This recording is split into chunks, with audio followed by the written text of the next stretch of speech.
Chokma, hello. I'm Ari James. I'm the executive director of Ardmore Literacy Leadership. And I am presenting today about the GED test scores and where we are in Oklahoma and where we could be in terms of acceptance of those scores, not just for high school equivalency, but also for college admissions. Um, the traditional student's path to higher education seems clear cut. Grade school, followed by secondary school, then on to an undergraduate degree, um, which is then perhaps followed by either a graduate school program or a transition to a career path, hopefully related to that degree. That's not always the case. For many students, especially those with obstacles in their paths, the trajectory can be less linear. Many students that we see come through our programs, anywhere from GED or even basic adult education, third grade literacy level and under, or pre GED, um, those programs aren't always what you think of as maybe the traditional GED student. Someone who's dropped out of high school recently and wants to get that credential, a 16 to 20-year-old, say. And not all of the GED students that we see come through our programs are looking to venture into higher education. But for those program participants where a college degree is the goal, we as educators and as leadership have the tools and the ability, and we should be advocating for the smoothest path forward for those students. Um, we do that already with our programming within our coalition by offering incentives like childcare, transportation, referrals to community partners to help with things like housing, clothing, and other needs. And that is a big part of what our coalition does in partnership with community partners like Dollar General Literacy Foundation, Pro Literacy, and companies like Kellogg's through a recent promotion. They helped us tell some of those student stories, some of which I'll share with you today. Some of the students and one of our leaders that you will meet are all from Ardmore. These are all actual participants from our programs.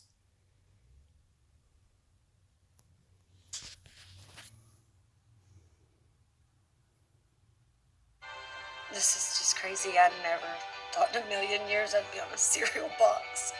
Yeah, yeah, it's me.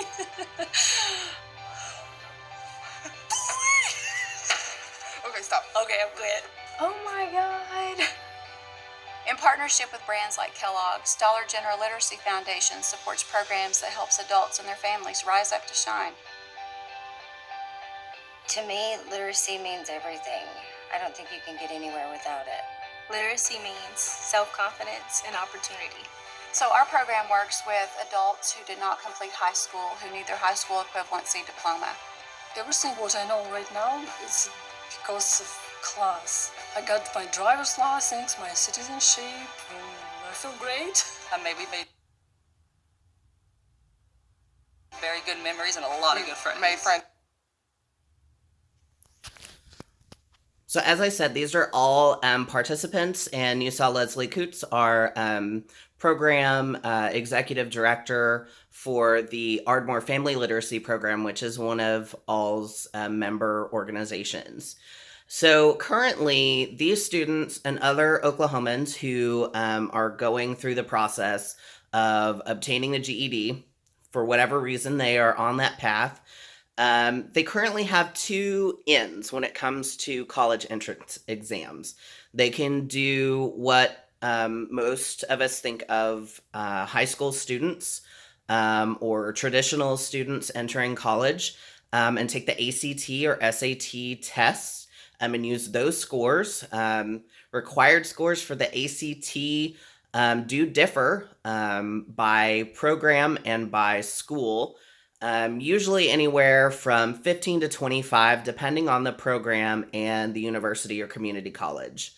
Another tool that some schools use is a compass test or an acuplacer test, something similar to um, a placement that lets those schools and universities know where an entering student would fall in terms of a need for remedial classes. So what we call zero level or basic remedial math, English, science, that sort of thing. Those non-ACT or SAT placement tests generally cost the schools anywhere from $50 to $75.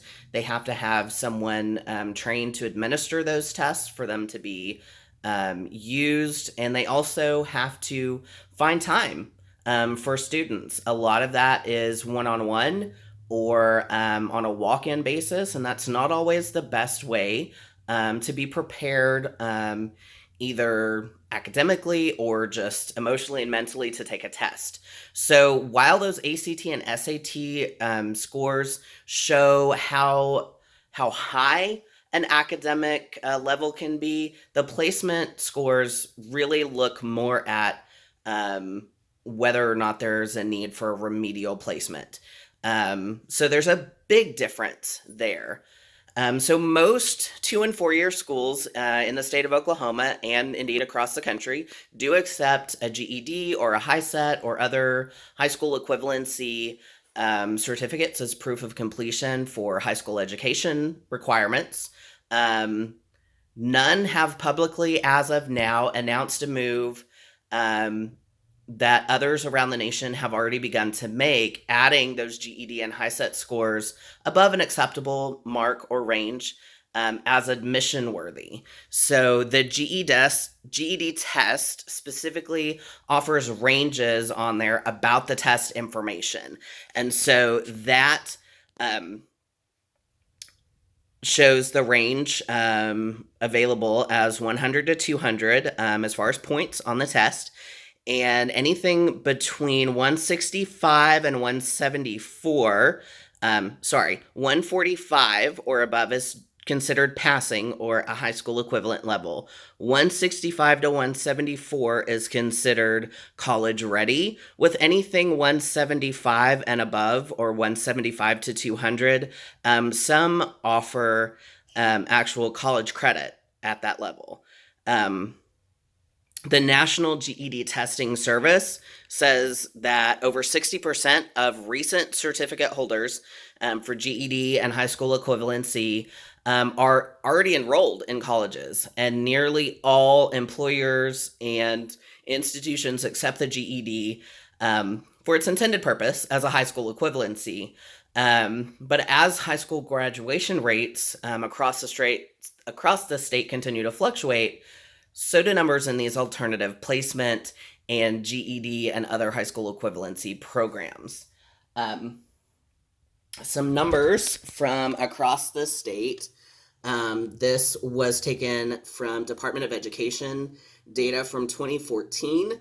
Across the board, the state of Oklahoma is pretty similar in terms of overall graduation rate at the high school level with the overall United States graduation rate of about 83 to 85%. As you look at the demographic breakdown, Native American graduation rate has begun to fluctuate 2 to 4%, and that is still coming down as of 2019 numbers, preliminary 2019 numbers. When you look at other demographics, Black students, other economically disadvantaged, low income, parents who did not have a high school diploma or GED, English language learners, Latinx populations, students in special ed or other Non-mainstream classes are also much lower than the national average at between 64 and 79% a graduation rate. And so across the board, as those numbers fluctuate and change, we have to wonder, if those scores are found equivalent for entrance exams and even for general coursework at the undergraduate level, how might that 60% statistic of those who are currently enrolled in higher education change as we remove barriers?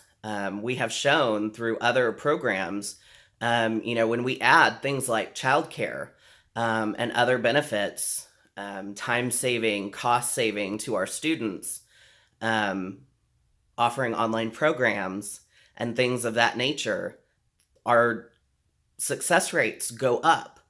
And it makes me wonder, what would that look like for the workforce in Oklahoma? What does that mean for students like the ones you just met?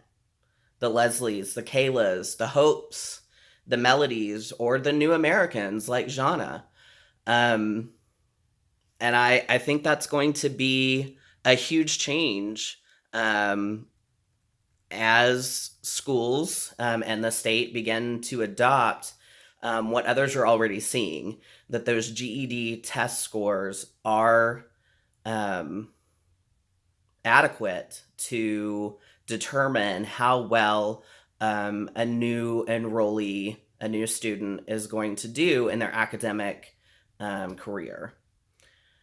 Some other schools around the country that are doing well with GED acceptance as an entrance test: the University of Oregon. It is accepted as a high school diploma equivalent. And while their guidelines don't out and out say that they accept the GED as the admissions score, it does say that students are no longer required to submit additional tests. So what that means for students is that while they are encouraged to provide that information, a higher GED score on that transcript could save them a step when it comes to enrollment. And seeing other schools around the country do exactly that and allow students to gain admission by using those GED scores, especially on the higher end, above 165, could persuade other schools to do the same.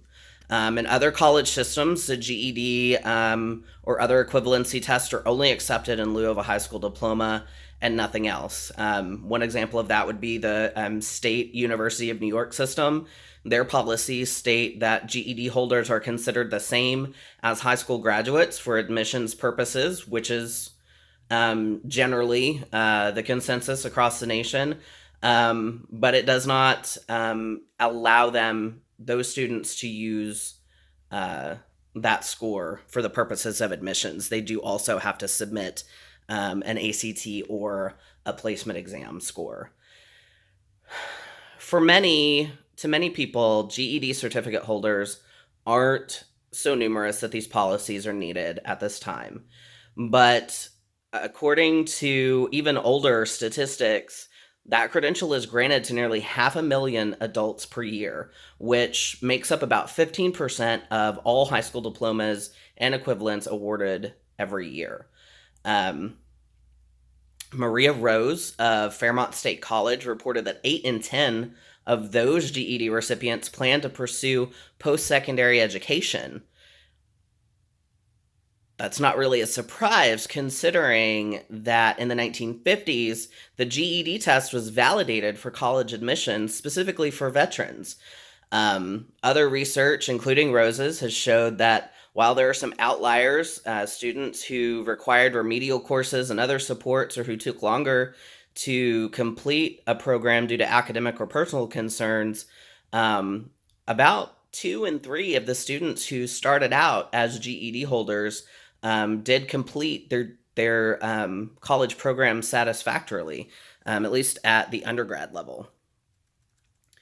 We see the effects of the stereotypes and the stigmas that our students face daily.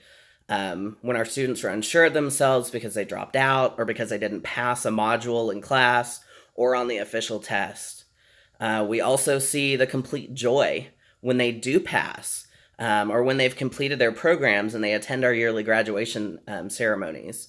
We know that our graduates have what it takes to shine. We see it every day, every year as it comes in and out of our programs. Our next step as educators, as communities working together to give these students the best shot possible is to ease that handoff to their next journey. So I feel like together, we as a literacy coalition, as GED programs, can work together with the University Center, with our local schools and tech schools to create an understanding and bring new policies that will allow us to remove that extra testing and that extra hurdle for our students and put them in a position where they don't have to take one more test, and show them that their hard work and their dedication to their equivalency programs and their studies and how hard they've worked for their test scores really do matter, and give them a chance to shine.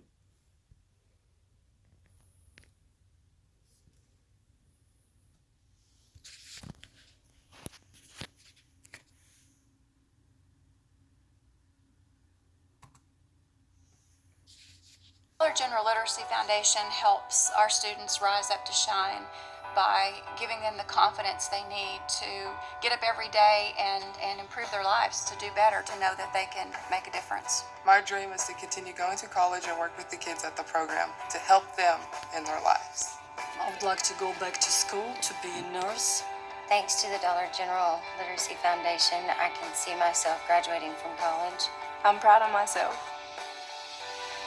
I shine.